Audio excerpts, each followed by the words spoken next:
चल जा रहा हूँ मैं। इतनी जल्दी? हाँ, घर पे गणेश जी बैठा है, 5 दिन का, तो आज विसर्जन है। ये क्या सिस्टम है? एक तो भगवान को बुलाओ और ऊपर से जल्दी भेज भी दो। बुलाया क्यों? चलो इनके लॉजिक का श्री गणेश करते हैं। बाय द वे, क्वेश्चन पूछना, डाउट्स होना ये अच्छी बात है, जेन्युइन बात है। बड़े धूमधाम से हम गणपति को घर में या अपनी कॉलोनी में बुलाते हैं, तो फिर अनंत चतुर्दशी के दिन उनका विसर्जन क्यों करते हैं? क्या ये उनका अपमान नहीं है? प्रो विजडम दे रहा हूँ, ध्यान से सुनिए। देखिए दोस्तों, वेदों में इन 8 प्रकार के मूर्तियों का प्रिस्क्रिप्शन एंड डिस्क्रिप्शन दोनों दिया हुआ है। शैली लोही दारुमयी लिप्या लेक्या चसैकटी मनोमयी मणिमयी प्रतिमा अष्टविधा स्मृता। परमेश्वर की श्री मूर्ति इन 8 प्रकार के भौतिक वस्तुओं से बनाई जा सकती है। पहला है धातु, जैसे कि सोना, चांदी, लोहा, धरती, भूमि या मिट्टी। तीसरा है काष्ठ या लकड़ी। चौथा है चित्र यानी कि पेंटिंग। और फिर पत्थर या मार्बल, ब्लैक स्टोन से भी बनी जाती है। मणि यानी प्रेशियस स्टोन्स, ड्राइंग या लेख्या। ये सब ना मिले तो भक्त अपने स्वच्छ मन से भी मूर्ति बना सकता है। ये थोड़ा हाई लेवल का है और भगवान इस सिंसियर पूजा को प्रेम से स्वीकार करते हैं।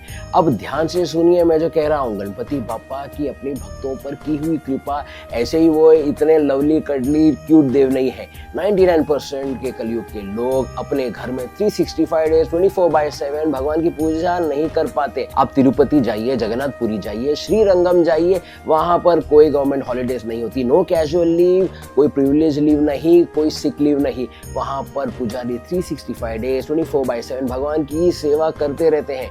तो जो लोग इस तरह से नियमित रूप से पूजा नहीं कर सकते, उनके लिए मूर्ति का विसर्जन करना एक गोल्डन अपॉर्चुनिटी है। शास्त्र में ऐसे बताते हैं कि आप शुभ मुहूर्त पर मूर्ति को घर में ले आइए और 1 दिन, 1.5 दिन, 5 दिन, 7 दिन या 10 दिन तक मूर्ति की इस प्रकार से सेवा कीजिए, ठीक उसी प्रकार जिस तरह से मंदिर में सेवा की जाती है। फुल एलाबोरेट एंड एक्सक्लूसिव पूजा, और इस प्रकार से किलो में पुण्य भी कमाइए। जब तक आपका भक्ति भाव और ज्यादा मैच्योर नहीं होता, तब तक ये विसर्जन का प्रोसीजर आपको जरूर हेल्प करेगा। और एक लास्ट बात प्लीज ध्यान से समझिए, अगर आपने किसी मेहमान या गेस्ट को अपने घर में बुलाया है तो कम से कम उसको अनुकूल भक्ति भाव का वातावरण में रखने का प्रयत्न जरूर करना चाहिए, ना कि उनको 10 दिन तक ऐसे कान जाम करने वाले ढिंचिक ढिंचिक बॉलीवुड म्युझिक सुनाकर बोर करना है। और सेवा पूजा ऐसी करो कि बाप्पा ही बोले आपल्याला पुढच्या वर्षी इथंच यायचं है, हमको फिर से इसी घर में आना है। आप सबका मंगल हो। कमेंट कीजिए मंगल मूर्ति मोरया।